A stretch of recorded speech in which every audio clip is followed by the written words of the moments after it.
Oh my gosh.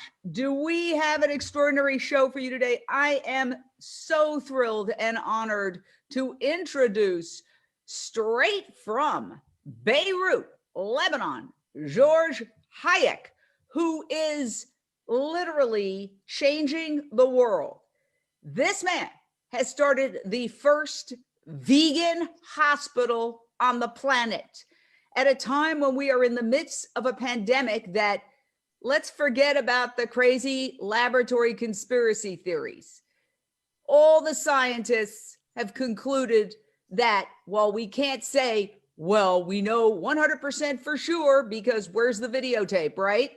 But it is a zoonotic illness that jumped from animals to humans. It first cropped up in a slaughter market. We are suffering globally because of our addiction to eating animals. This is it. Heart disease, cancer, the pandemic, climate change, all of it. And this man has taken his family institution, his family hospital in Beirut, Lebanon, and turned it into a vegan hospital. George Hayek, welcome. Tell us all about it. How'd you do it? Why'd you do it? Okay, hello, Jane. First of all, thank you so much for having me on your show. It's really an honor for me to be talking with you and to be able to spread the word all over the world, and maybe inspire other hospital owners or other healthcare institutions to follow our steps for a better world, for our health, for our earthlings, the ones that are sharing our life with, and eventually for our environment, because as you mentioned, well, factory farms and animal agriculture is the leading cause of climate change. So yeah, it's an urgent matter. I think the step that I took for the hospital was the only logical step to take, for the very simple reason, I mean, so many studies and the science actually is in our side. When I mean, the WHO, they classify meat as carcinogenic when processed meat is group 1A carcinogenic, and red meat 2A carcinogenic. Well, I mean, why would any hospital in the world would offer such carcinogenic food to their patient? I mean, it's illogical and doesn't make sense at all. Whereas it has been proven then that adopting a plant-based diet not only can stop the evolution of certain diseases, but it can also as well reverse certain diseases. So, well, yeah, the only logical approach that I took to the hospital was to remove completely animal products of our menu. As you mentioned in your introduction, the leading cause of death today is heart disease. Heart disease is caused by clogged arteries, and clogged arteries are clogged by, well, food that are high in cholesterol, saturated fat, and trans fatty acid. Not to forget that cholesterol is only and exclusively found in animal products. So yeah, it was the only logical step for me, as well as because I'm an activist. It's been like more than 10 years I'm vegan. I've established Lebanese Vegans on social media, and now it's an NGO. I'm spreading the word about compassion, about justice, about a better way to live. And especially today, we have another source of information. I mean, it's no longer the mainstream media that provides us information. It's the information is one click away. I mean, everyone should have the curiosity to search more, dig more, do some more research, and try to be a better version of ourselves. Well, wow. You said so much, and you really made a very good opening argument for all hospitals switching to a vegan diet. If you're in the hospital for a heart attack or a stroke, which came about because your arteries were clogged with plaque, plaque comes from cholesterol. Cholesterol only exists in animal products. Why on earth would you wake up after your stent operation that taxpayers essentially have to subsidize too, whether they eat animals or not, and then get served a breakfast of bacon and eggs? It's insanity. And yet, I can tell you right now, here in Los Angeles, supposedly the most progressive city in the United States, arguably, even in the world, a friend of mine was just in the hospital and she had to fight to get substantial vegan food, not just some lettuce thrown on a plate, served to her when she was hospitalized, even though we have a law that we passed here. And I was involved in passing it that says if you're in the hospital or in an institution like a prison, if you're a vegan or if you want a vegan meal, you are legally entitled to a substantial vegan meal. And yet they are ignoring it. What is it with the health industry? Could it be that they realize if everybody got healthy, we're out of business? Well, you said it, Jane. Absolutely. It's a matter of money and lobbying. We know very well the power of the lobbies, whether it's the animal agriculture lobby or the big pharma. Actually, they kind of work together. So I'm not surprised that they didn't take the step yet, and they are still struggling to inject animal food in patients' plates. I mean, this is completely, it doesn't make sense at all. As you mentioned as well, the pandemic that we're living today that has caused millions of deaths so far, and so many countries and economies to shut down. Well, what have we done so far? I mean, well, it's great to wash our hands. It's great to take social distancing and wear masks.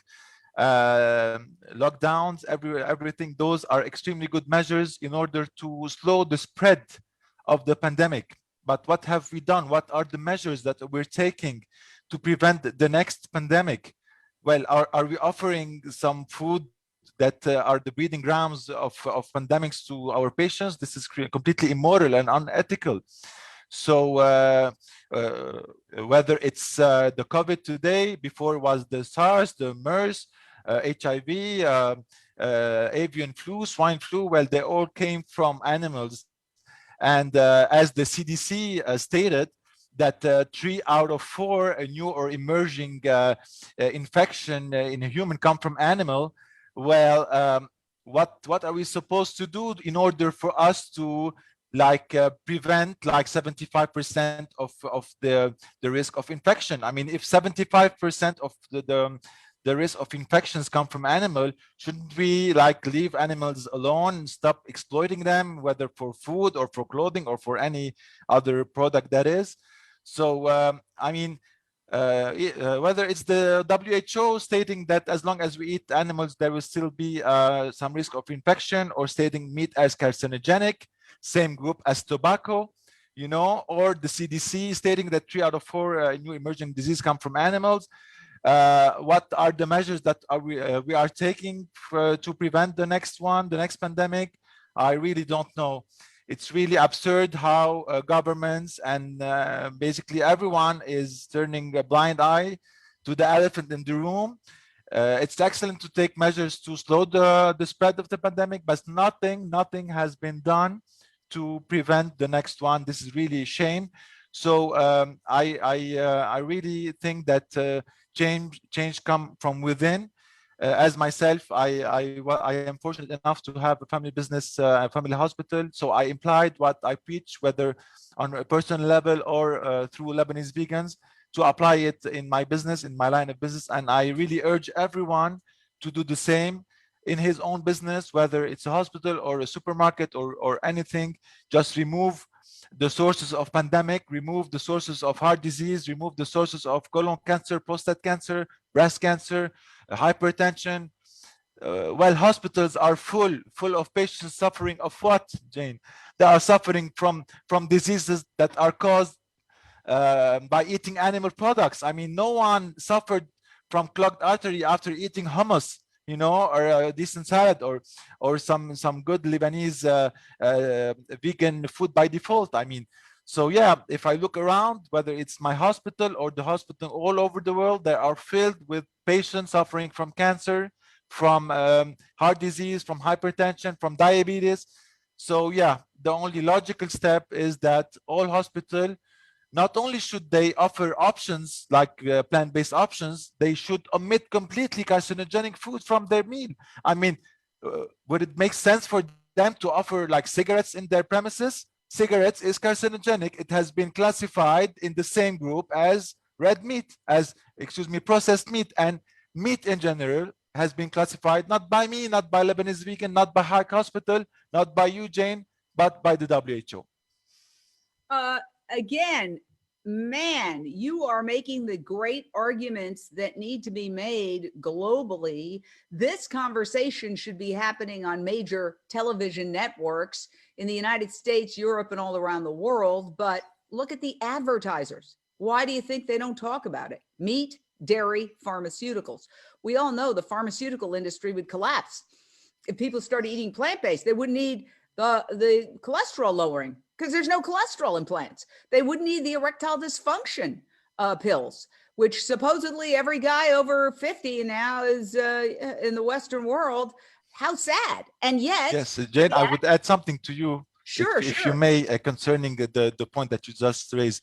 If a certain man take this blue pill in order to make it work, this specific guy should go to any hospital near him and check his arteries, because if one organ is not functioning well and is not receiving enough blood flow, so this means that this guy probably has other areas where he should check, and mainly his heart. It could be a very serious indication to every person taking a blue pill today. Well, yes, absolutely. As it's been explained to me, and I'm no doctor, but doctors have said that it's systemic. When the vessels in your body start getting clogged, they don't just get clogged to your heart, which is, prior to COVID, the leading killer. 1 out of every 4 people dies of heart disease. That's not me saying it. That's the American Heart Association. And so now you have COVID killing more than 500,000 people in America. Then you have heart disease, which was killing huge numbers of people and still is. Then you have cancer, which also, processed meat is cancer causing, red meat likely carcinogen. What's it going to take for people to wake up and realize that what they think is their right, is not just a personal choice? When you've got a pandemic that's killing people left and right, it's no longer a personal choice any more than driving and racing down the freeway in the wrong direction is a personal choice. Everything's a personal choice, but it's not just a personal choice.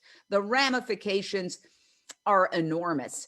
Now we do have, because there are ways to get around mainstream media. And that's why I always thank Voice America Radio and our executive producer, Tacey Trump, and Andrew in the control room for letting us do this show and having this conversation. And every person who hears it has the power to change with every decision they make throughout the course of the day, choosing to eat something healthy for them, better for the planet, better for the animals. That choice is growing exponentially. And we just had a movie called Seaspiracy that just rocked the world on Netflix, showing how the fishing industry is destroying the oceans, and that when the oceans die, we're, as a human species, going to very likely die out too. We can't survive with a dead ocean. So I think people are waking up. Let me ask you a couple of questions. First,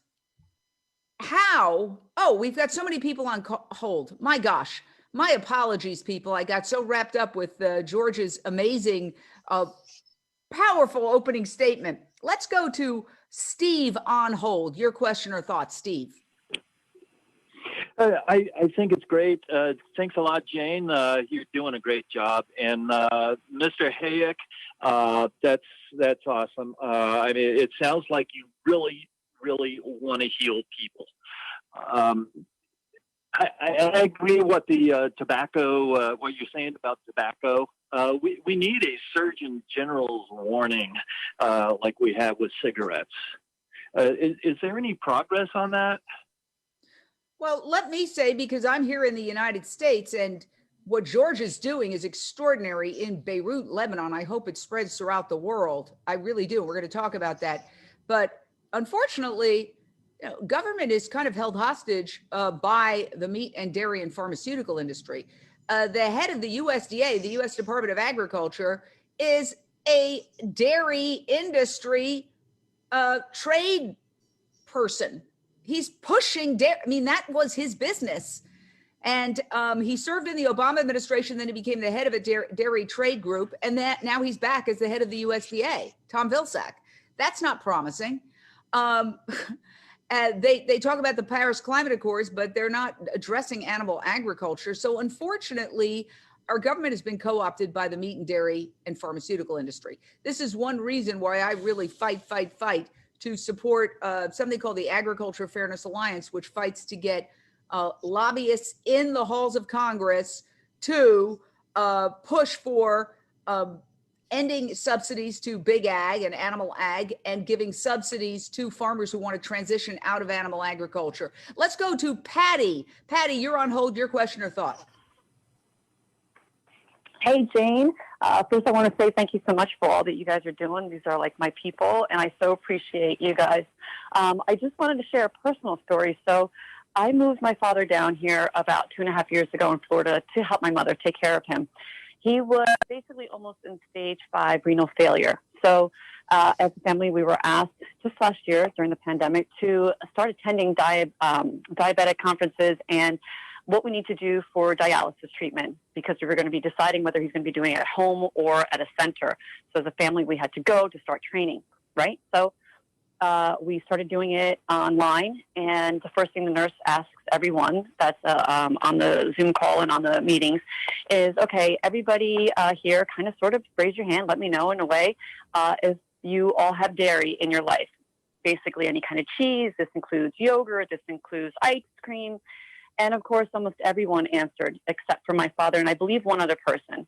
My father did not raise his hand. And she said, well, I just want you to know that the 1 or 2 people that have not raised their hand are basically that much more ahead, because the first thing that we ask, although we cannot force you, the first thing that we ask when you are going to be considering dialysis and going to be on dialysis is erase all the dairy from your life. So from today, starting today, you are no longer dairy consumers. And I asked her, why isn't this something that they do or should be doing when we are infants, toddlers, and into our later years, and instead waiting for it to be practically almost the last nail in our coffin?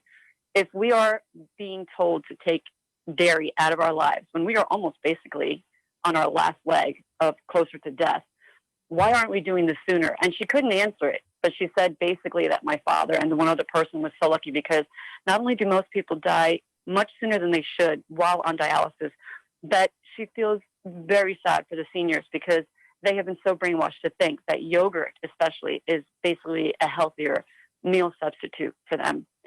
So that in itself speaks volumes as to how dairy is completely toxic. Any breast milk from any other species, basically, we should be leaving it at infancy, but more so, there you go. It's the one time that the medical industry says to us, hey, get off the dairy because you're on your last leg, getting ready to do dialysis, and you should no longer have any type of dairy product in your life. Well, you made some incredible points. I want to discuss all of this with George. We're going to take one more caller. We've got a lot of callers. People are fascinated with this subject, and then we're going to go to break, but we're going to discuss how George feels the medical community needs to start addressing this issue. Sarah, your question or thought. Sarah. Oh, hi. Oh, my gosh. I'm so glad you let me come on. Listen, here's my idea. There is this Dr. Milton Mills.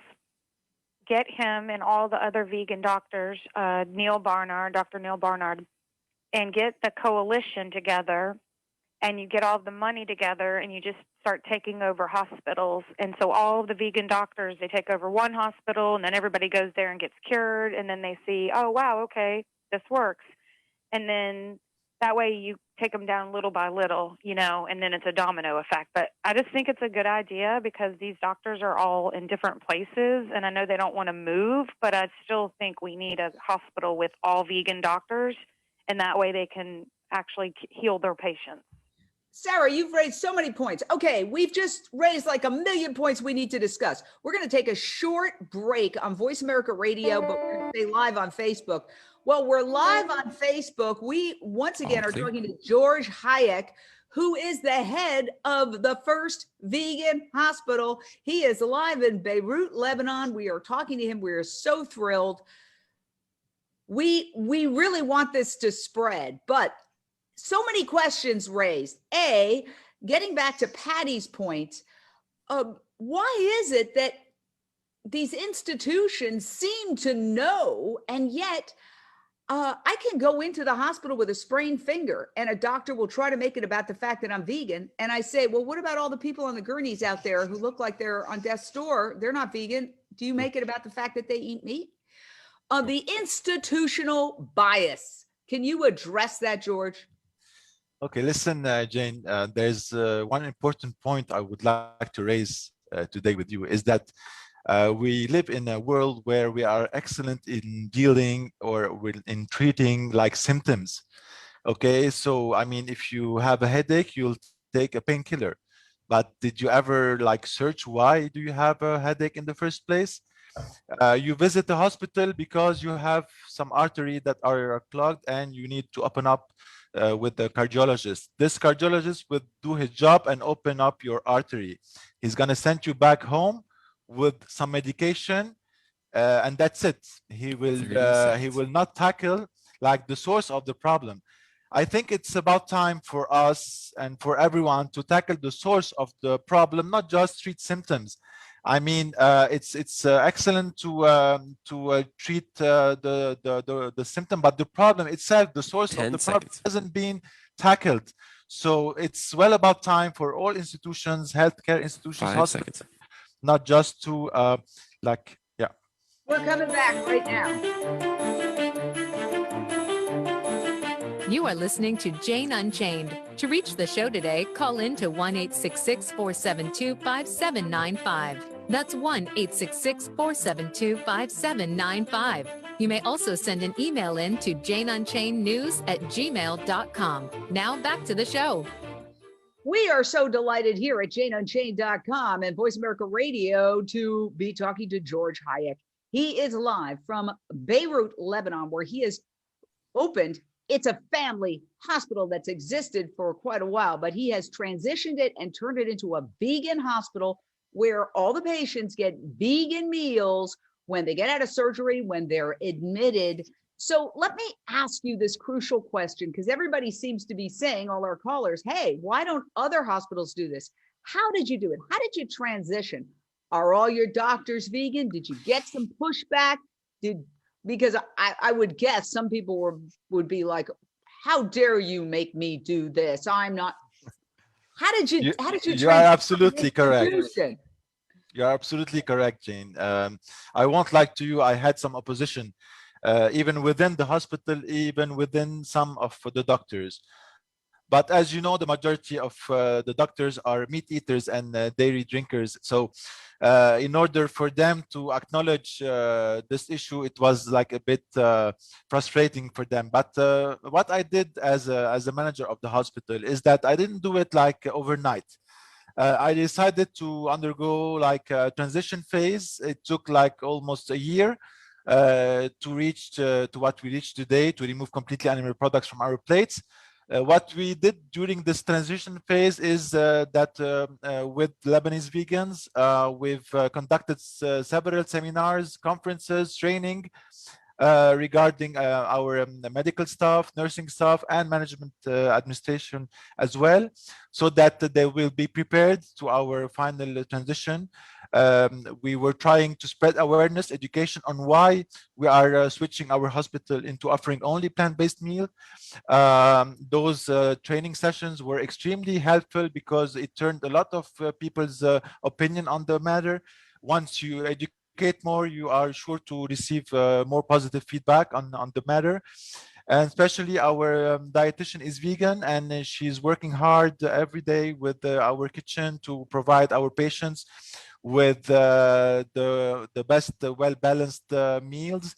that covers all the nutrient that ones have should take without all the toxins, because as you know very well, animal-based products are full of cholesterol. It's the only source of cholesterol, animal products, full of saturated fat, full of trans fatty acids, not just, but they are full of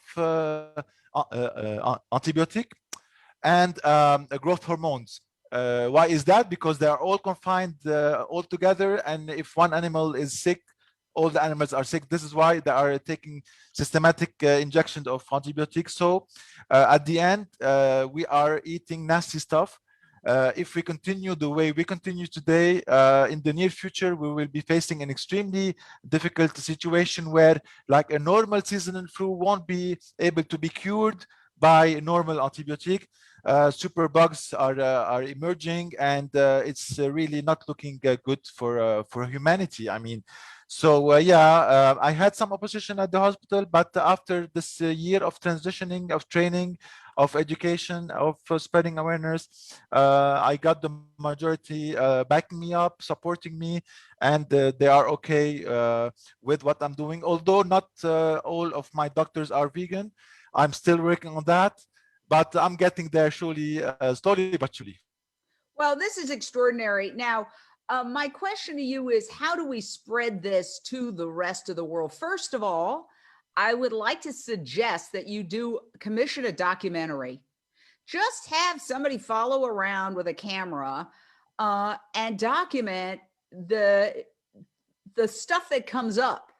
And I think that documentary, which doesn't have to be something that costs millions of dollars, Jane Unchained, we're a 501c3. We did a documentary called Countdown to Year Zero, which follows the work of Dr. Silas Rao, a systems analyst. If this is on Amazon Prime Video, you can watch it, Countdown to Year Zero. It follows the work of a systems analyst and engineer who was instrumental in the development of the internet, and he basically says we have to transition to a global plant-based world by 2026, or we're going to have an ecological collapse. Absolutely. And so we did this very cheaply. I mean, we had a Canon camera. I followed him to Costa Rica, where he showed us a farm that was a cattle ranch that was regenerated into a forest, which is what he says we have to do all over the world, because trees absorb carbon. Carbon's what heats the earth. We've destroyed all the trees for cattle grazing and for growing crops to feed to farm animals who are eating a huge percentage of the food. And so that's why our earth is heating up. We need to reforest. And it really wasn't that big a deal. You know, these cameras now, a lot of the stuff we shot on our phone. Of course. Cameras, yeah, Jane, I think it's a great idea. If we can conduct like a documentary on how we're doing it at our hospital, maybe this documentary can inspire others to follow maybe some guidelines on how to do things. But I think it's more of a will to take this approach more than anything else. I mean, the information is out there. People already know that zoonotic diseases are responsible for 75% of all our infection diseases. Same goes to the WHO. People know that. But I think the addiction to meat and dairy is so real. I think it's the biggest drug ever. I mean, it's the real addiction we're talking here. It's unfortunate. I just want to say one thing. I think if hospitals saw how it happened and saw, like, and if you did like an update with the training program that you gave the skeptical doctors, and you presented it, it doesn't have to be staged. You're doing an update. You do here's a presentation again, and even showed I'm curious, what were the resistances of the doctors? Why did the doctors say? Why did some of the doctors? I don't want to get you in trouble. I understand you're working with people you don't want to, but what was the essential argument against it? Leaving personality. Yeah. The problem is that some of the answers that I got were really inappropriate.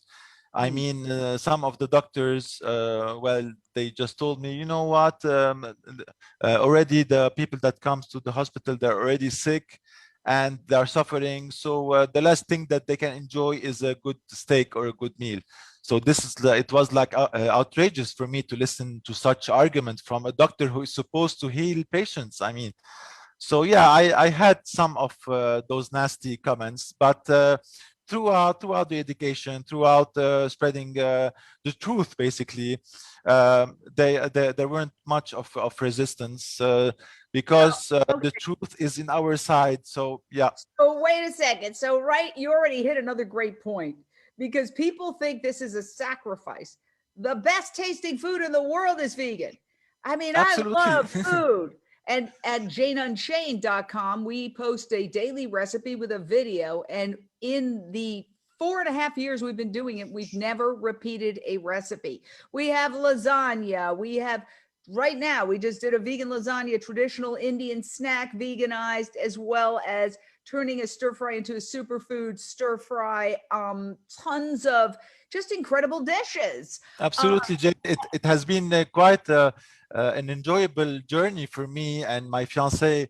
Every day we're eating something new. We discovered new taste buds. I mean, we were used to eat the same old thing every day: chicken, meat, chicken every day.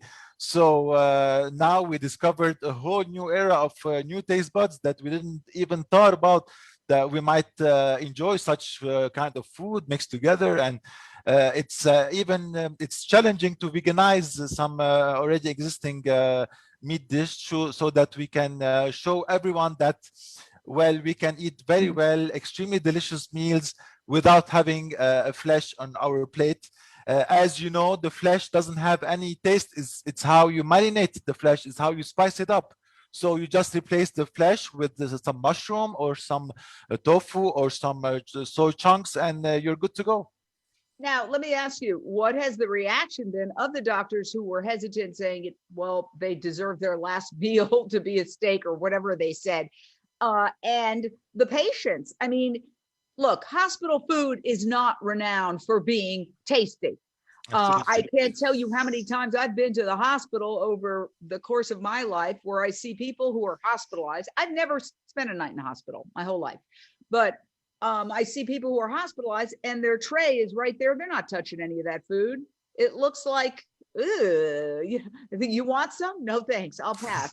Yeah. It's just horrible. It's the way it's served in those plastic trays is not appetizing, and the food isn't good. So the irony is, we're saying, well, we're going to give people some tasty. Okay, I won't even go there. But my question is, what are you making? Are the dishes delicious? Are the patients who are in your hospital liking them? And are the doctors trying them? And are they liking them? That's a lot of questions. Yeah, of course, Jane. Well, listen, here in Lebanon, we have a big variety of dishes and meals. We at the hospital, and with my fiancée Vanessa, which she is handling Lebanese Vegans food on Instagram, where she shares so many delicious vegan recipes. We helped our kitchen staff and management to undergo this transition. So we veganize almost all our delicious dishes. We just omit the meat and we replace it with the mushroom or with some tofu or soy chunks, and there you go. You have a delicious vegan food. So it wasn't like really difficult. I got to jump in and tell you. Alex says Hayek Hospital has such good food that we go there to eat at the cafeteria, even when we don't need to visit a hospital. There you go. That is have your answer. Thank you, Seb. Okay. Anybody, that is the best. You should put that in a plaque and put it on the, I'm telling you, because well, maybe some people like to go to hospitals. It's not something I enjoy doing. I really do it because it's an obligation. Well, if somebody I care about is sick. But when you're telling me the food is so good that people are going to your hospital just to eat lunch, like it's a restaurant, that definitely get that and put that up on some kind of plaque. That's amazing. Yeah, I think I will. You know why, Jane? I stress on the food to be like really good tasting, because it's not just I'm running the hospital. I'm just doing this transition for health reasons, which is the major criteria for the hospital. But as a vegan activist, well, I do it as well for the animals. And my mission at the hospital when offering vegan plant-based food is to show people and patients and visitors and doctors that, listen guys, don't worry if we're gonna omit animal products, you're gonna be having delicious vegan food, and you won't miss a thing. You just have to try it once, and there you go, you're gonna be hooked. So this is why I just want to jump in because so many people are loving this. Steve Rock and Roll Wood says, absolutely every meal on earth has a vegan alternative. I am totally hearting this guy. Please provide a link so we can follow him and perhaps donate. And other people are asking for information. How do they get in touch with you? How do they become part of this movement? Is there a I mean, this is a private hospital. So I don't think it's a nonprofit, correct me if I'm wrong, but how do people get involved? Because we need to spread what you're doing needs to spread around the world. That's why it hit me while you were talking that a documentary doesn't have to be something that takes 7 years. You know, I turned this one around in basically less than a year because I'm in the news business and I have a short attention span. If I can't do it quickly, it doesn't have to be an hour either. You could do a half an hour documentary. When I was a cub reporter working in Philadelphia back in 1981, they would make me do a 20-minute story once a month. I had 1 day to shoot, 1 day to write it, and 1 day to edit. In 3 days, at the end of the third day, we had to put out a story, a 20-minute mini doc. Maybe you'll be able to help me with this, maybe. Well, I'm in LA, you're in Beirut, but I'm sure you have great videographers. We do have, of course. Just get people to start following you. Nobody wants a vanity piece. Include all the zoom, interview the doctors who were resisted and who may have changed, hopefully, and show the food being made. You don't, one thing I've learned, and obviously I don't know if this is off topic, but one thing I've learned about documentaries or any kind of shooting too much is as bad as shooting too little. Once you get it, you get it. You don't need to shoot 5 million meals. You shoot maybe a week's worth of meals, different types of meals, the people eating them, interview the patients, interview the doctors, and be transparent. Some of the doctors who didn't like it, and even include some doctors who say, because there's always that person. No matter what you do, you could serve them the most incredible food, and they're like, meh, because you've told them it's vegan, and it's a point of pride that they're not going to like it. I speak as a recovering alcoholic, just celebrated 26 years sober. I didn't like things when I was in my disease of alcoholism that didn't involve. I wanted to go to Broadway plays because you could have a drink at intermission. I didn't want to go to the movies because there wasn't any drinking involved. It's a mindset. There will always be those people. We embrace them with love and say, when you're ready, but I think you could shoot this, get 3 videographers, you could get them, just run around, shoot it all. And then I could certainly help you, find a great editor. Vegan hospital. Oh my God, who wouldn't watch that? Who wouldn't watch that? We've got Paige on hold. Let's grab the caller. Paige, what is your question or thought? Hi, yes, thank you so much. This is incredible. I'm thinking about how, 2 things. First of all, George, I'm curious about what your turning point was. How was it that you saw the light and knew that you could then make this change there at your hospital? I'm thinking of here in the United States that the sanctions and the governmental interference with hospitals is probably different. However, and also being the owner of your hospital makes a huge impact. It makes me think about what the caller Sarah was saying. Perhaps some doctors could open a new hospital that's a brand new hospital that's 100% plant-based here in the United States. Maybe other. I know that sounds like so easy to do, but I guess my question comes to you, George. Is you're so inspirational. What was the turning point for you? Good question. That's it. Yeah. What was the turning point? Very important question. Thank you, Paige, for your question. The turning point was, first of all, I turned vegan like 10 years ago. It happened one day. I was browsing my Facebook, and an annoying vegan friend who I used to consider annoying shared footage of a slaughtered cow in an abattoir. I really felt annoyed by this person. Why would he even annoy me and put such horror videos on my newsfeed? The same day I came back to my house. I have 4 dogs. I started cuddling them, and then I realized that, well, there's no difference between my dog and the piece of steak that I was eating. This was the turning point for me to turn vegan. And then I started doing my own research on that matter, and then I realized that we breed more than 80 billion land animals and 2.7 trillion sea animals every year, not for necessity, not to thrive or survive, just for the taste of it. Which is completely, that doesn't make sense. And then with my research, I found out that animal agriculture was the leading cause of rainforest deforestation, water depletion, ocean dead zones, you name it.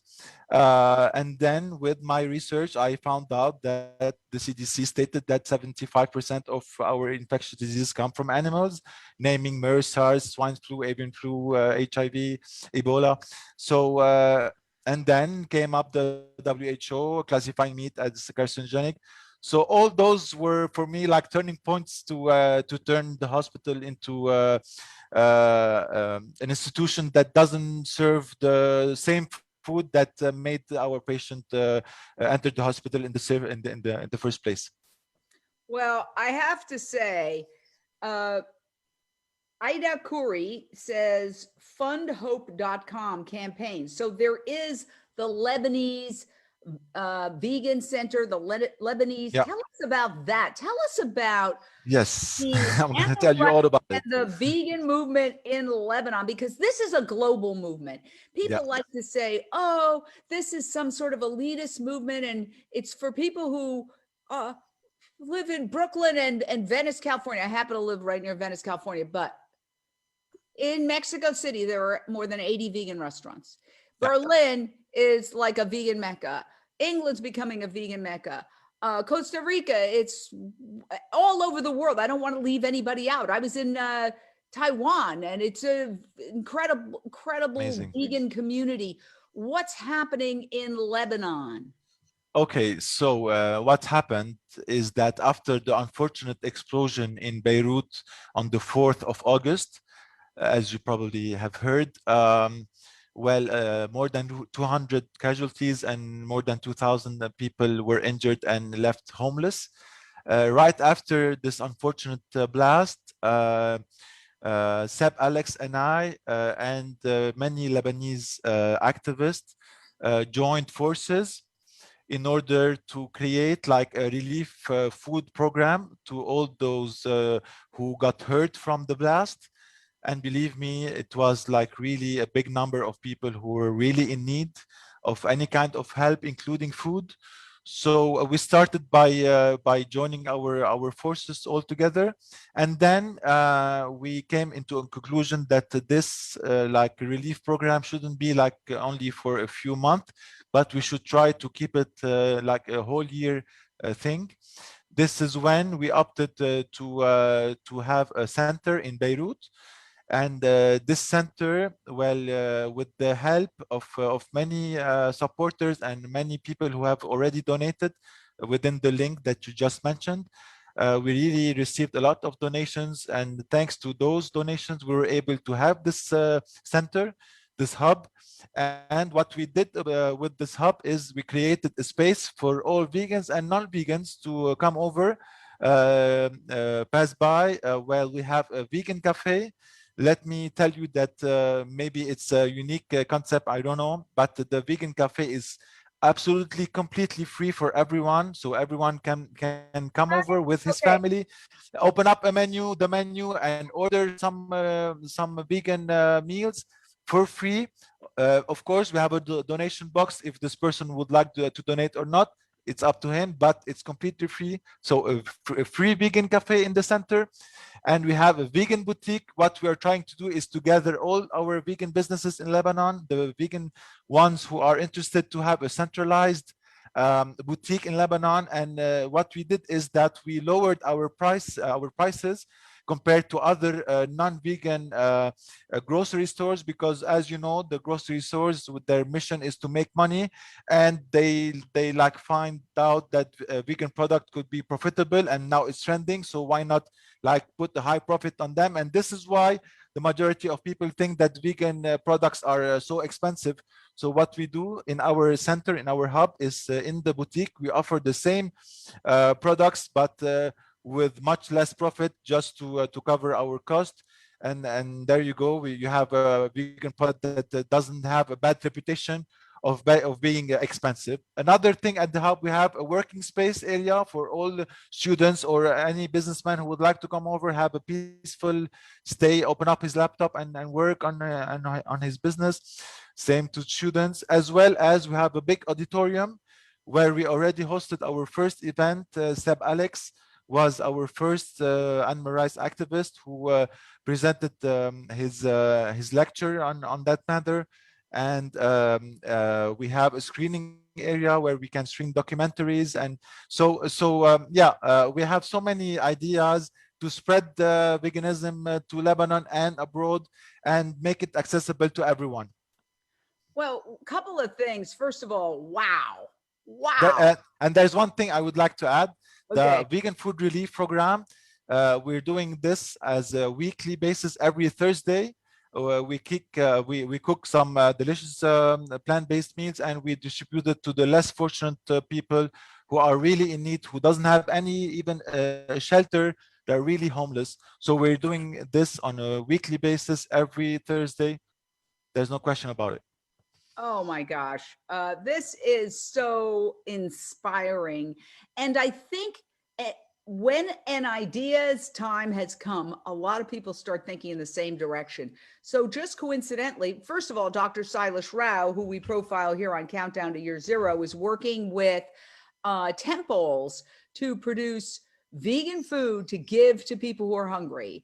Then you have Maggie Baird, who has Support and Feed. She and her family, her daughter Billie Eilish and her son Phineas, are a vegan family, and she created this campaign where people donate to Support and Feed. Support and Feed gives money to vegan restaurants. Vegan restaurants make the food, and they deliver the food. We just did a whole season on New Day New Chef on Support and Feed. So you Amazing. can see that on Amazon's Prime Video.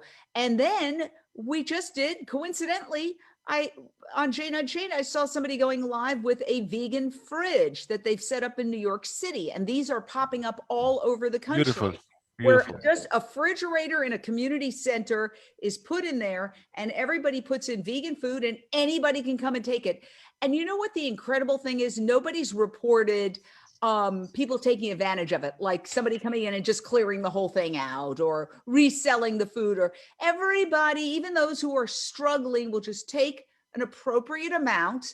And it's this idea. There was one criticism of somebody saying, yeah, you know, you can't, I could find it even. But the point is that some people feel that meat and dairy have to be, here it is. Jason said, in a hypothetical world of plant-based, we would outconsume growth, time, and freshness if having to be shipped around the world. Then there's embargoes, harvesting seasons, natural disasters.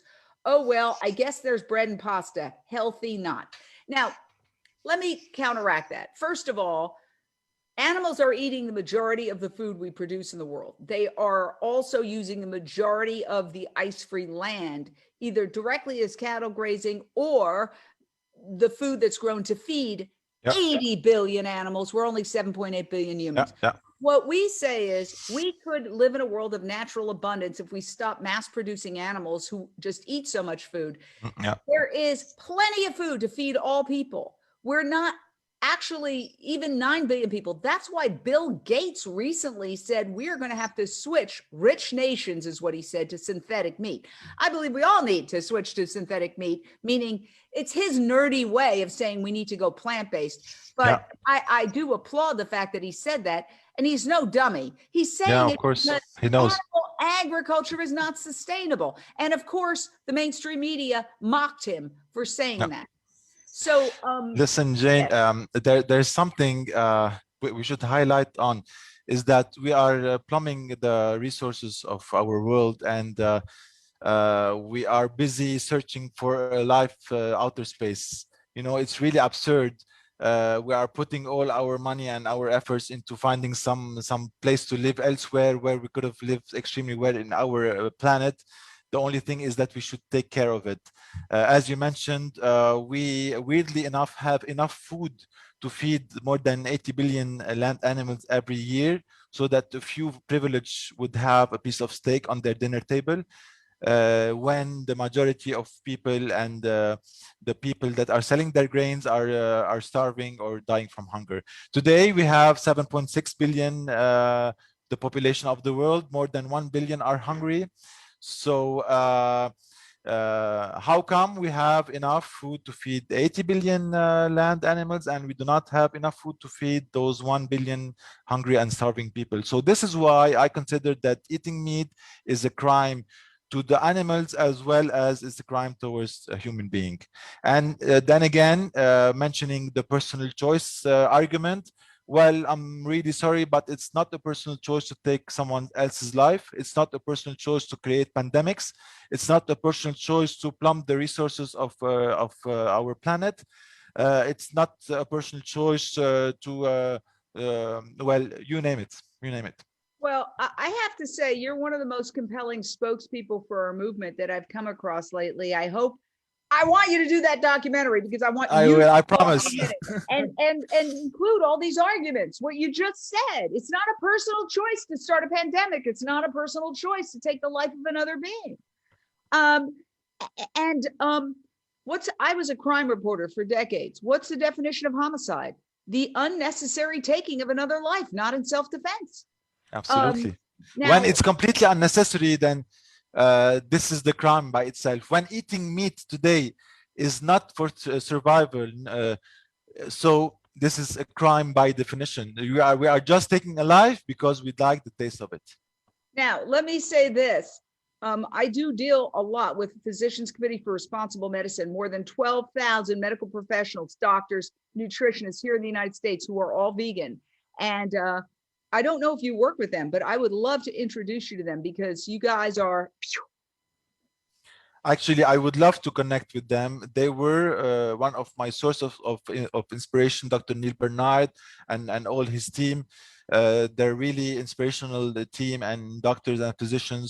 Of course, they had some major impact to the decision that I made, and for me to turn vegan and to take the health aspect of veganism seriously, and to open up my eyes on all those aspects. So I would love to connect with them and maybe collaborate, and maybe in this way we would be able to spread the message even further. Yes, and they run the Barnard Medical Center in Washington, which is vegan and will offer consultations to anybody. They take all sorts of insurance. And I've referred several people who've had issues, say, call Barnard Medical Center, and they will figure out a doctor who's vegan in your area that takes your insurance, and at the very least do a teleconference. One of the issues is to find vegan doctors. I mean, I know this. I don't go to the doctor very often. Knock on Formica or whatever passes for wood these days. But I would love to have a vegan doctor. So also training more vegan doctors, or vegan. You know, one thing concerning this issue that you are raising, one thing that I figured during the transition period at the hospital is that the majority of doctors, not only in my hospital but everywhere, they lack a lot of information regarding nutrition. I mean, they are really like disconnected from nutrition, whereas the sources of the diseases that they are treating the patient with come from what they're eating, you know. So this is what I really realized, that doctors should be the first audience to be educated on the matter, and to stop themselves consuming disease and stop promoting disease. You're absolutely right. Doctors get very little training in nutrition. They really don't know a lot, and what they are taught is often extremely biased. We are out of time, but oh my gosh, I could talk to you all day. This has been so exciting. You give me hope for our world. I would love to stay connected. I will introduce you to the PCRM folks. And I just want to say congratulations. Let's spread this. And please take that idea of a documentary seriously, because this is what's needed, and the clock is ticking, and you're showing the template. By showing the template of how you did it, you could show other hospitals how they can do it, and that the food is great, and that the customers, the patients, are going to love the food. So thank you, George Hayek, talking to us live from Beirut, Lebanon. Jane, thank you so much. It was really a pleasure for me to be talking to you. I love the way you undergo your discussions. So it was really a pleasant interview, and I really hope we would be able to connect in the future. And why not maybe get in touch like really soon. I would love that. Thank you so much. And we will talk to you soon. Okay. Thank you very much. Okay. Thank you. Bye-bye. Bye-bye.